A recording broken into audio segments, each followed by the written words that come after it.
Romane Armand, Book of Rhymes, a laxative for creative constipation.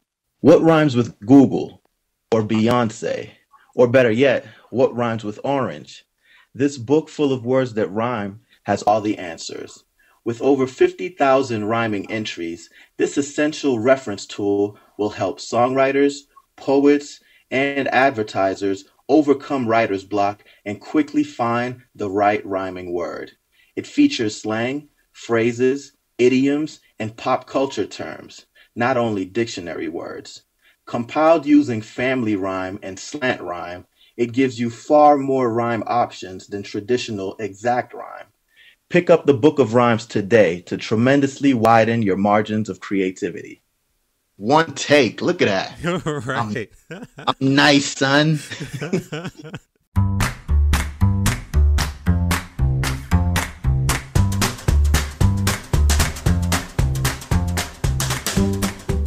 Book lovers unite. I'm Demethius Jackson, and you're listening to the Chapter 1 podcast. The greatest stories ever written all begin with Chapter 1. In each episode, our guest authors will share their first chapters with you. Today's going to be a fun episode. We have Romane Armand joining us today by phone. He not only kickstarted the Book of Rhymes, a laxative for creative constipation, he also holds the Guinness Book of World Records for the longest freestyle rap. I had a really great time recording this one, and Romane's a really great guy. And he'll be sharing his book with you right now.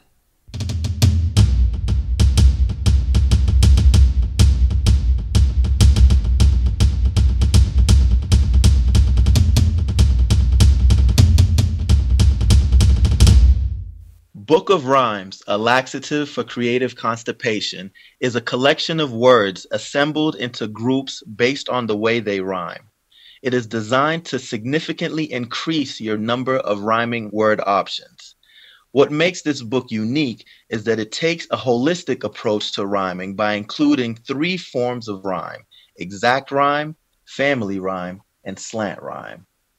Exact rhymes are words that share an identical rhyme sound in which the stressed vowel sound and succeeding consonant sounds are the same. Candy and handy form an exact rhyme because they both share the Andy rhyme sound. Decades ago, exact rhyme was the prominent rhyme type in English verse and song lyrics, as illustrated in the Frank Sinatra song My Way. Since the days of My Way, writers have branched out considerably when it comes to rhyming. They no longer feel restricted to only using exact rhyme. They have realized that 2 words do not have to share an identical rhyme sound in order to rhyme. That is why this generation embraces the use of broader forms of rhyme such as family rhyme and slant rhyme. Family rhymes are words that share phonetically related rhyme sounds in which the stressed vowel sound is identical and succeeding consonant sounds are part of the same phonetic family. Happy, chatty, tacky, flabby, baggy, and daddy form a family rhyme because they all share the same stressed vowel sound, the short A sound, and their succeeding consonant sounds belong to the same phonetic family, plosives. If you ever heard a singer use the words baby and lady together in a rhyme, then you have heard a family rhyme before. Family rhymes are regularly used in the lyrics of popular music and in contemporary verse. For example, in the Beyoncé song Irreplaceable. In terms of sound, the difference between family rhyme and exact rhyme is hardly noticeable. This gives you the benefit of gaining more rhyming word options without losing much of a sonic connection. A limitation of family rhyme is that there still exist words that do not have rhymes. In order to find rhymes for these, quote, hard to rhyme words, unquote, we use an even broader form of rhyme called slant rhyme. Slant rhymes are words that share similar rhyme sounds in which the stressed vowel sound is identical and succeeding consonant sounds are different as well as unrelated. Orange, foreign, Warren, and Florence form a slant rhyme.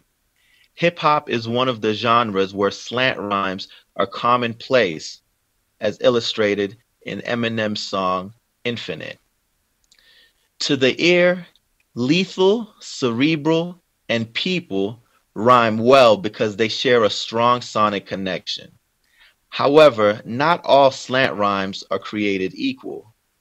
The requirements for what can be defined as a slant rhyme are very broad. Technically, the words people and sneaky form a slant rhyme. This book targets quality slant rhymes that share a strong sonic connection. Therefore, people and sneaky are not listed in the same group. Instead, sneaky is listed with words like peachy, easy, sweetie, weekly, sleepy, and kiwi. Words included in this book go above and beyond just words that can be found in a standard dictionary. It features popular slang like foodie and selfie, phrases like drama queen and camera shy, as well as the names of famous people, things, and places like Oprah, GoPro, and Disneyland. Words not included in this book are highly offensive, foul, and vulgar words. Specifically, any word that is not permitted on American daytime network television has been left out. This is an adult reference book that does contain words that may not be suitable for children, but omits words that will likely offend many groups of people. Many highly technical and obscure words have been left out of this book in order to provide space for more frequently used popular and relevant terms to many poets, advertisers, and songwriters. Here's the part of the show that I know you skip over, but we're going to do it anyway. I want to take this moment to share with you a few amazing things that I've discovered. If you're listening to this podcast, then I'm assuming you listen to podcasts in general. And if so, you really want to check out The Art of Charm, AOC with Jordan Harbinger. The Art of Charm brings together some of the best thought leaders, teachers, and exceptional individuals to teach you how to be a top performer in life, love, and at work. Imagine having a mix of experienced mentors teaching you their expertise, packing decades of research, testing, and tough lessons into a curriculum. That's what you get with AOC. I highly recommend this podcast for both men and women. I guarantee it will change your life. Be sure to listen to their show on iTunes or wherever podcasts are streamed. And for all of you aspiring writers out there, specifically in the Dallas-Fort Worth area of Texas, if you're looking to take your writing to the next level, then the DFW Writers Workshop is for you. The DFW Writers Workshop helps and encourages North Texas writers of all genres and experience levels to produce professional quality writing suitable for publication. I've personally been involved with the DFW Writers Workshop for over a year, and these guys are amazing. Their weekly Wednesday meetings are held in Euless, Texas, and they have not missed a Wednesday since they began in 1977. I'm talking sun, rain, snow, sleet, hail, holiday, doesn't matter. They are there. And if you want to take your writing to the next level, you should be there too. Get in touch with the DFW Writers Workshop at their website, dfwwritersworkshop.org. Once your writing has reached publication, it's a good idea to have an organization behind you. And what better organization than the Texas Association of Authors?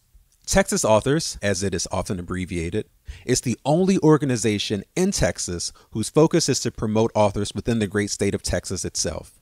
The association leverages the knowledge and expertise of many of its different authors to help promote others within the world of reading and writing. As a nonprofit organization, Texas Authors relies on strong relationships with individuals, other nonprofit organizations, and publishing companies to help establish a presence in both local and statewide events. Utilizing technology, social media, and the knowledge of its members, Texas Authors gives you a unique advantage within an already competitive marketplace. Learn more about the Texas Association of Authors on their website at books.txauthors.com. Joining me by phone, I have the man himself, Romane Armand. How's it going? I'm doing well, brother. How you doing, Demethius? as well as can be. You know, there's so much we can talk about. You're a Guinness Book of World Records holder, And you successfully funded a Kickstarter campaign to launch your book. How did this incredible journey begin? Well, the journey began with what I call a spark. And that spark for me was learning that there were more than just one type of rhyme that existed. And so as a songwriter, this kind of blew my mind. And I thought, you know what, it would be great to have a reference book full of words that rhyme together that's based on these more inclusive form of rhymes.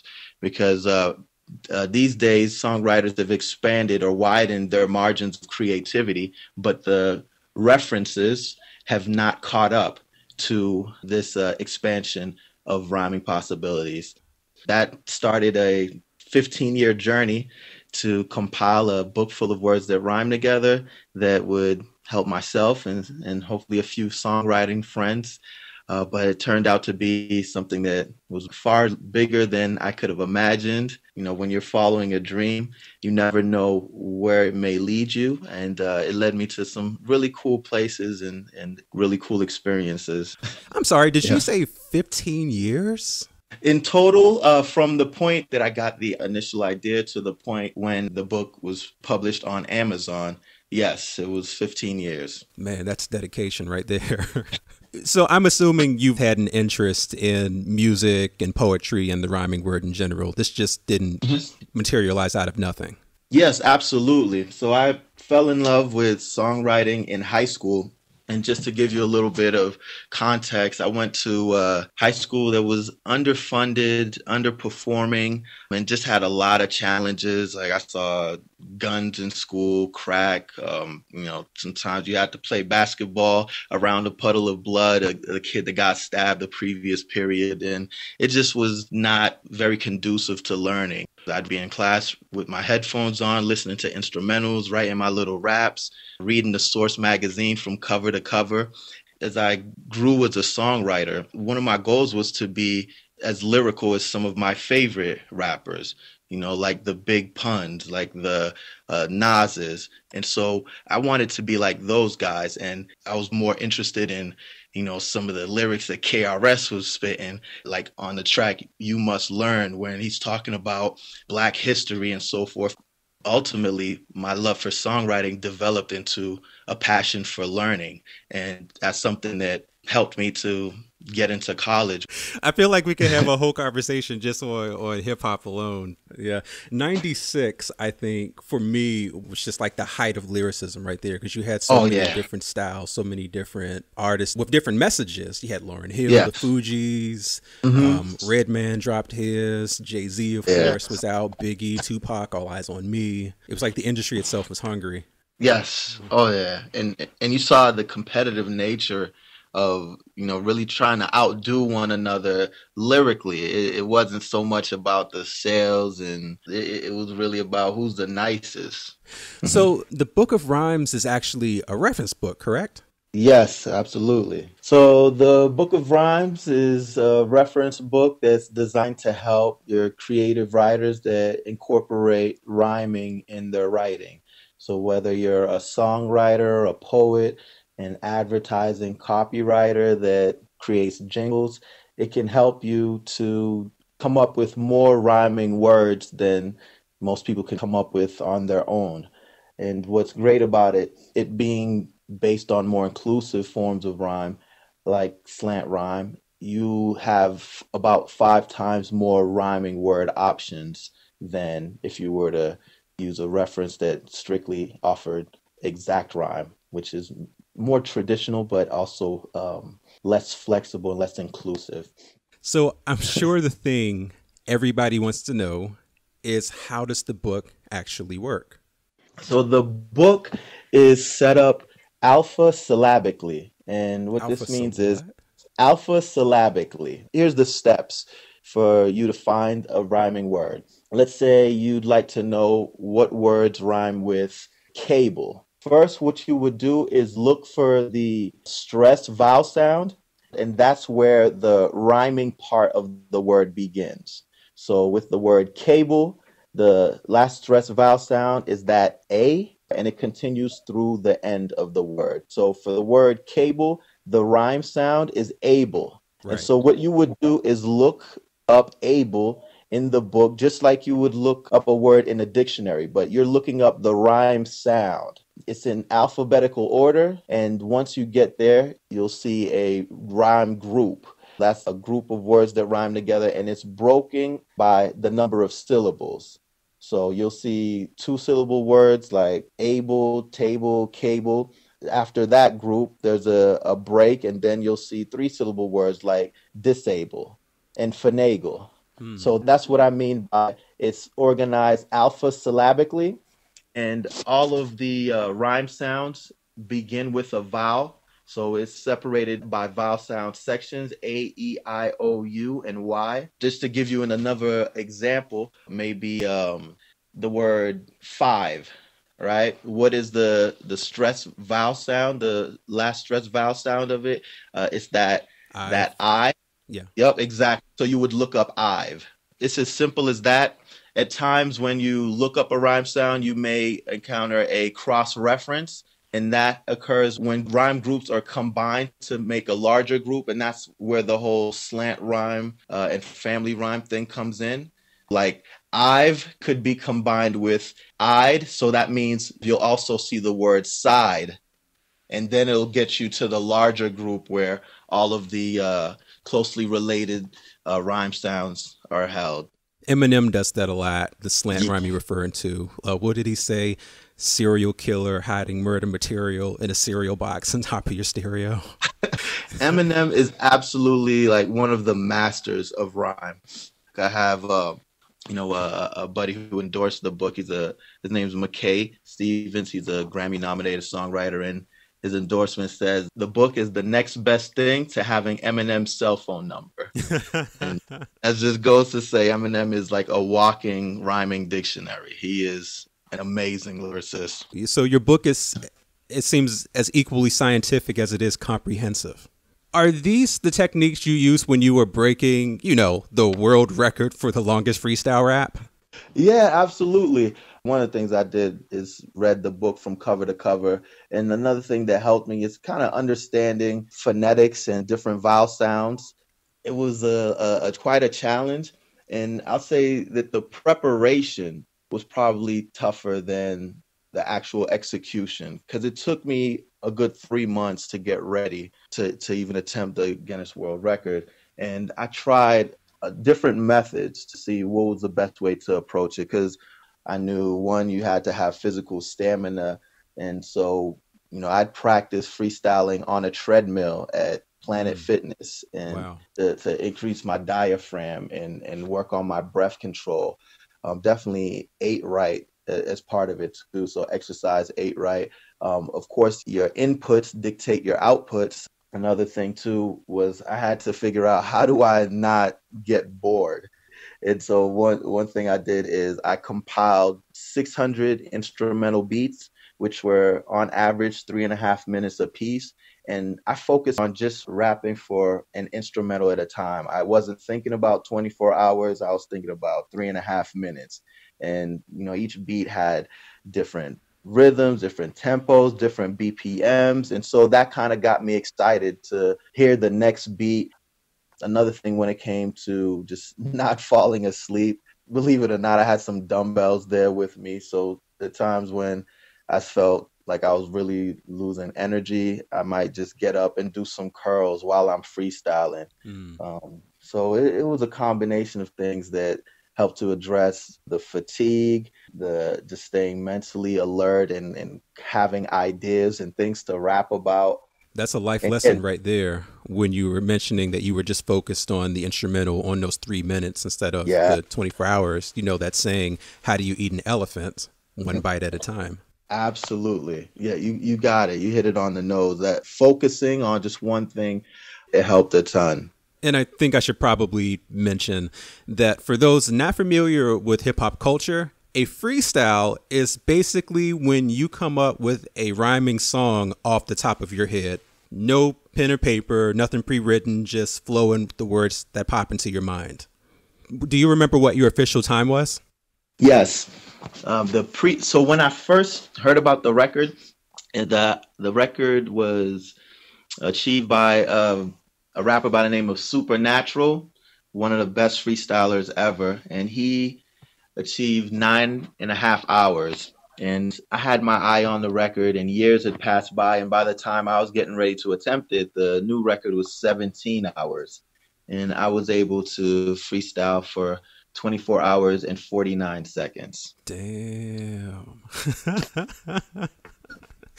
I don't know if I've ever done anything for 24 hours other than breathe. Jeez. Man, congratulations to you. That's incredible, man. Thank you, brother. Thank you. So the Book of Rhymes was successfully funded through Kickstarter. Yeah, the Book of Rhymes was funded through Kickstarter. It was thrilling. It was stressful. It was absolutely a lot of work. Two of the things that were great about launching this book through Kickstarter is, one, I was able to test the concept. So it was a proof of concept before investing a lot into trying to launch this book nationally or get it into bookstores.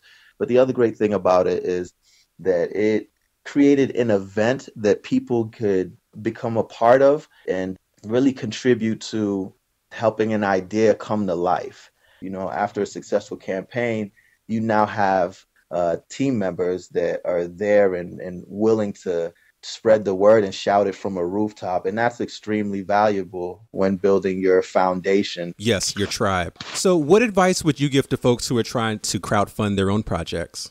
One, the pre-work is absolutely key.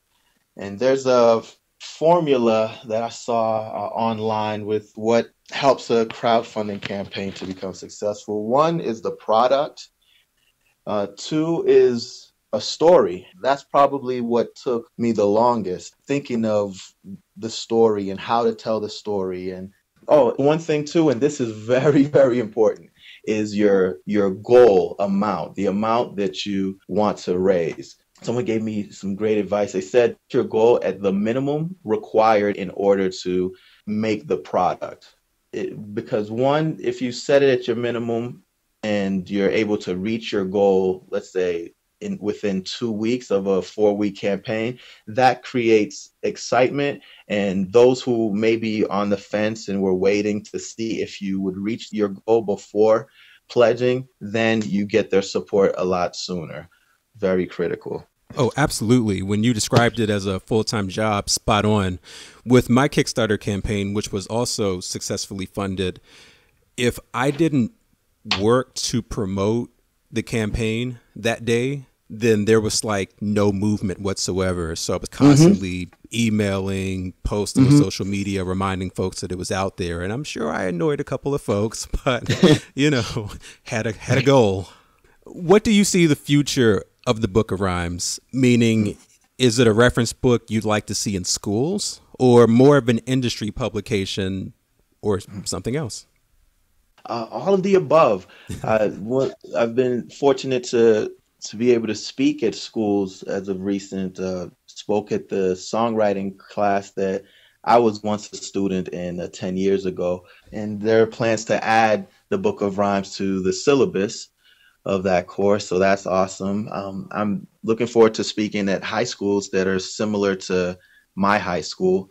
One of them is in Forest City, Arkansas. Looking forward to that. So beyond trying to get the book into schools, I'll go ahead and let you in on a secret. The Book of Rhymes is now available at Barnes & Noble, and this upcoming Thursday, I'll be doing my first book signing at a Barnes & Noble's in Orem, Utah. So very excited about that. Okay, that's what's up, man. Yeah, it's pretty big deal for an independently published book to make it to the nation's largest bookseller. Absolutely. Or chain. You know.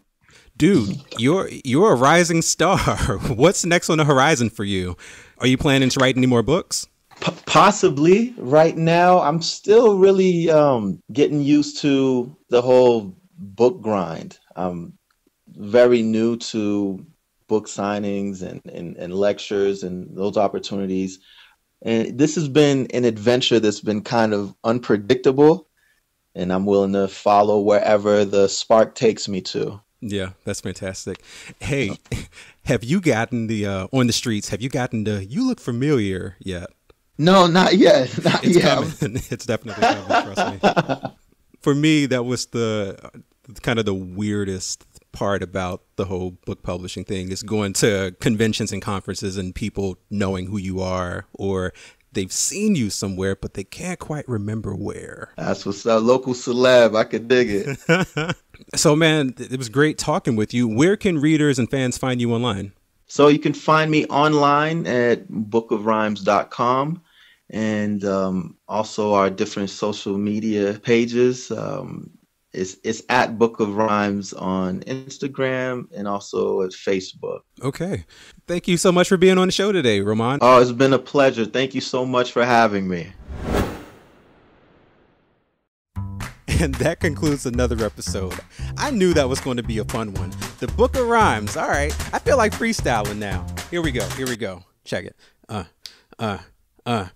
Romane Armand sipping the Dom Perignon with Demethius. You know my song is the bomb. What? All right, let me stop. So as I keep mentioning, we have a new segment called Words on the Street. I'll be walking around the city with a microphone and just talking to people about what they're currently reading. I have no idea what to expect, but it should make for a pretty good time. So I'm looking forward to bringing that to you all. Till next time.